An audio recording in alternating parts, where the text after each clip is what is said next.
Acting Deputy President, from 1940 to 1976, the world's climate cooled.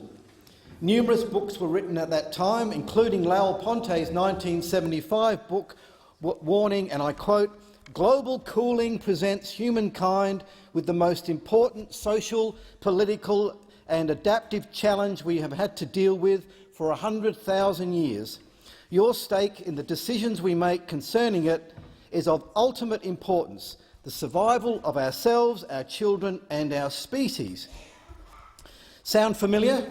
We now have exactly the same statements being made about global warming instead of global cooling. Mr. Acting Deputy President, there hasn't been any global warming in 18 years, even though CO2 levels have risen. There was needless alarm about 36 years of cooling when CO2 levels were rising in the 1940s, 50s, 60s and 70s. There was needless alarm over the last 18 years as CO2 kept rising, and there is needless alarm today. There is no evidence that CO2 has influenced the climate in the past or that it could do so in the future. Not only that, the additional CO2 that has been emitted has actually been beneficial, with increased vegetation and crop yields, food production around the world. The world is a bit greener and a bit healthier thanks to CO2. Mr. Acting Deputy President, 97% of CO2 is emitted naturally.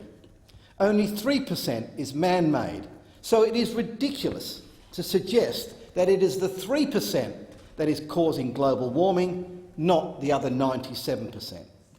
And as for calling CO2 pollution, that is the most ludicrous, unscientific statement one could possibly make. Over the last 18 years, there have also been fewer extreme weather events like cyclones, not more. Not only that, a slightly warmer climate would be beneficial. More people die from cold than die from warmth. Mr. Acting Deputy President, this is the most baffling and perplexing subject I have ever come across in my life. And I'm at a loss to explain what motivates 40,000 people to gather in Paris and before it in Copenhagen, Kyoto, Durban, Rio, etc., when there is such a lack of evidence to support the theory that carbon dioxide causes global warming. The best thing that Australia can do at the Paris Climate Conference is to be a voice for truth, reason and scientific inquiry, not irrational climate alarmism. Thank you. Thank you, Senator Day.